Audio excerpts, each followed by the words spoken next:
નમસ્કાર પ્રિય દર્શકો, આપ સૌને આ પાવન પર્વની હાર્દિક શુભકામનાઓ. નવરાત્રિનો પાવન પર્વ માં દુર્ગાની આરાધનાનો પર્વ આપના દ્વાર પર છે. આ પર્વમાં આપણે માતાજીની આરાધના કરી છીએ અને તેમની કૃપા મેળવીએ છીએ. હા, દિવસ નવરંગ, નમ શક્તિઓ અને માહેરના નમરૂપ. નમ દિવસોમાં દરેક દિવસને એક વિશિષ્ટ દેવીના સ્વરૂપને સમર્પિત કરવામાં આવે છે. શું તમે જાણો છો આ નમ રૂપોનું મહત્વ? દરેક સ્વરૂપનું પોતાનું એક વિશિષ્ટ મહત્વ છે અને તે આપણા જીવનમાં અલગ અલગ રીતે પ્રભાવ પાડે છે. દરરોજ માતુને કયા રૂપમાં પૂજા કરવામાં આવે છે અને શા માટે? આ પ્રશ્નોના જવાબ માટે આ વિડીયોમાં વધુ જાણકારી મેળવશું. આ વિડીયોમાં આપણે દરરોજના દેવી સ્વરૂપ વિશે વિસ્તારથી જાણીશું અને તે સ્વરૂપોની પૂજા વિધિ, ભોગ અને મંત્ર વિશે પણ સમજશું. તેમની પૂજા વિધિ, ભોગ અને મંત્ર વિશે જાણીશું. આ વિધિઓ અને મંત્રો આપના જીવનમાં શાંતિ અને સમૃદ્ધિ લાવે છે. તો તૈયાર રહો આ પાવન પર્વ પર માં દુર્ગાની કૃપા મેળવવા માટે. આ 9 દિવસો દરમિયાન આપણે માતાજીની કૃપા અને આશીર્વાદ મેળવવા માટે વિવિધ વિધિઓ અને આરાધનાઓ કરીશું. નવરાત્રિના પહેલા દિવસે આપણે માત શૈલપુત્રીની પૂજા કરી છીએ. માત શૈલપુત્રી જે પર્વતરાજ હિમાલયની પુત્રી છે, તેમની પૂજા આ દિવસે વિશેષ રીતે કરવામાં આવે છે.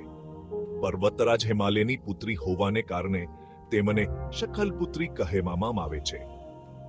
શૈલપુત્રી, જેનું નામ પર્વતોની પુત્રી તરીકે ઓળખાય છે, હિમાલયની સુંદરતા અને શક્તિનું પ્રતીક છે. માં શૈલપુત્રીનો વાહન વૃષભ છે, જે શક્તિ અને ધૈર્યનું પ્રતીક છે. તેમના એક હાથમાં ત્રિશૂલ છે, જે દુષ્ટ શક્તિઓનો નાશ કરે છે, અને બીજા હાથમાં કમર સુશોભિત છે, જે શુદ્ધતા અને આધ્યાત્મિકતા દર્શાવે છે. માટે શૈલપુત્રીને શુદ્ધતા અને નવા આરંભનું પ્રતીક માનવામાં આવે છે. તેઓ જીવનમાં નવા પ્રારંભ અને પવિત્રતાનું પ્રતીક છે. આ દિવસે માહોને શુદ્ધ ઘીનો ભોગ લગાવવો જોઈએ, જે શુદ્ધતા અને પવિત્રતાનું પ્રતીક છે. માતાને અર્પણ કરવામાં આવે છે. આમ કરવાથી આરોગ્યની પ્રાપ્તિ થાય છે. ઘીનો ભોગ આરોગ્ય અને તંદુરસ્તી માટે શુભ માનવામાં આવે છે અને જીવનમાં સુખ સમૃદ્ધિ બની રહે છે. આ દિવસે કરેલી પૂજા અને ભોગથી જીવનમાં સુખ, સમૃદ્ધિ અને શાંતિ મળે છે.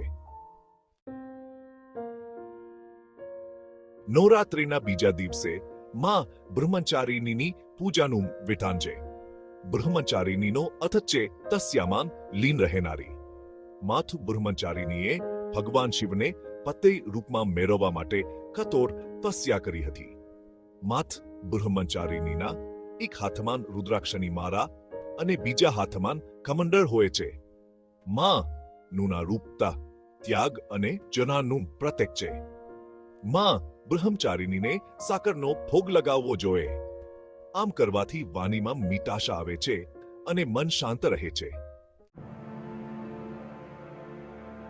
નવરાત્રિના ત્રીજા દિવસે માં ચંદ્રઘંટાની પૂજા કરવામાં આવે છે. આ દિવસને વિશેષ માનવામાં આવે છે કારણ કે આ દિવસે માથી ચંદ્રઘંટાની કૃપા પ્રાપ્ત થાય છે. લોકો ભક્તિપૂર્વક માની આરાધના કરે છે અને તેમના આશીર્વાદ મેળવવા માટે પૂજા અર્ચના કરે છે. માને ચંદ્રઘંટાના મસ્તક પર ઘંટીના આકારનો અર્ધો ચંદ્ર છે, જેના કારણે તેમને ચંદ્રઘંટા કહેવામાં આવે છે. આ અર્ધચંદ્ર તેમના શાંતિ અને શીતળતાના પ્રતીક છે. માં ચંદ્રઘંટા તેમના ભક્તોને શાંતિ અને સમૃદ્ધિનો આશીર્વાદ આપે છે. માતનો વાહન સિંહ છે અને તેમના 10 હાથમાં અલગ અલગ અસ્ત્ર શસ્ત્ર સુશોભિત છે. હા, અસ્ત્ર શસ્ત્રો તેમના શક્તિ અને સાહસના પ્રતીક છે.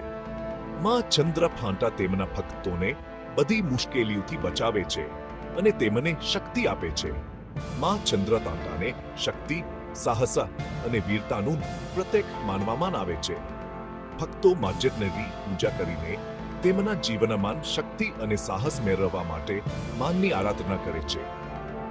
માતના આશીર્વાદથી ભક્તો તેમના જીવનમાં બધી મુશ્કેલીઓનો સામનો કરી શકે છે. આ દિવસે માને ખીરનો ભોગ લગાવવો જોઈએ. ખીર માથને ખૂબ પ્રિય છે અને તેને ભોગ લગાવવાથી માહે પ્રસન્ન થાય છે. ભક્તો ખીરનો ભોગ લગાવીને માથીના આશીર્વાદ મેળવવા માટે પૂજા કરે છે. આમ કરવાથી મન પ્રસન્ન રહે છે અને જીવનમાં સુખ શાંતિ બની રહે છે.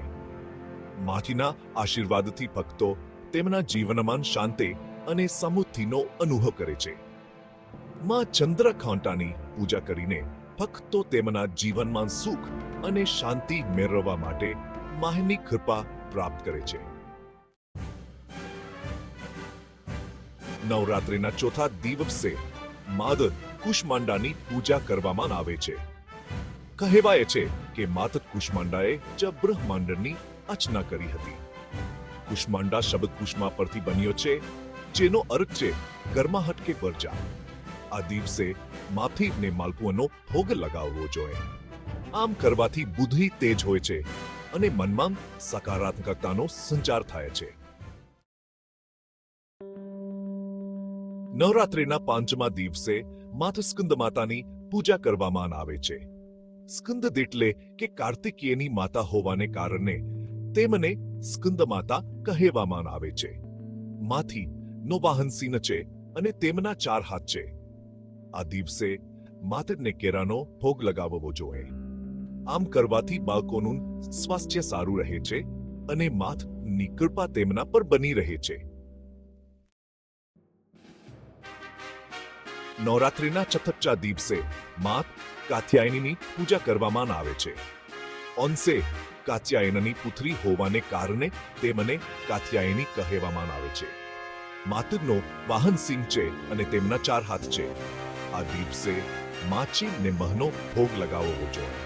આમ કરવાથી વાણીમાં મધુરતા આવે છે અને મન શાંત રહે છે. નવરાત્રિના 7મા દિવસે માત કાલરાત્રિની પૂજા કરવામાં આવે છે. માતનું આ રૂપ અત્યંત રદદ્ર છે. તેમનો રંગ કાળો છે અને તેમના 3 નેત્ર છે.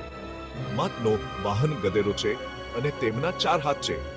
આ દિવસે માતને કોરનો ભોગ લગાવવો જોઈએ. આમ કરવાથી જીવનમાં મીઠાશ આવે છે અને તમામ પ્રકારના કષ્ટ દૂર થાય છે. નવરાત્રિના 8મા દિવસે માત મહાગચરીની પૂજા કરવામાં આવે છે. માત મહાગચરીનો રંગ ગોરો છે અને તેઓ અત્યંત સુંદર છે. માતનો વાહન વિસર્પ છે અને તેમના 4 હાથ છે. આ દિવસે માતરને નારિયેળનો ભોગ લગાવવો જોઈએ. આમ કરવાથી મનોકામના પૂર્ણ થાય છે અને જીવનમાં સફળતા મળે છે.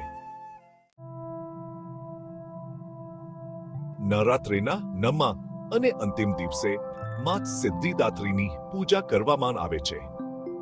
માત સિદ્ધિદાત્રીને તમામ સિદ્ધિઓની દાતા માનવામાં આવે છે.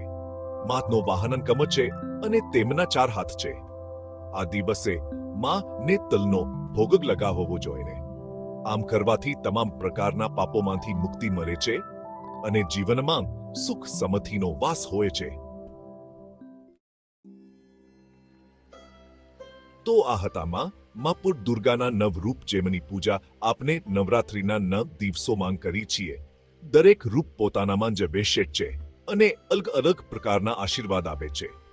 માં દુર્ગાની કૃપાથી આપના જીવનમાં સદા સુખ, શાંતિ અને સમૃદ્ધિ બની. નવરાત્રિની હાર્દિક શુભકામનાઓ.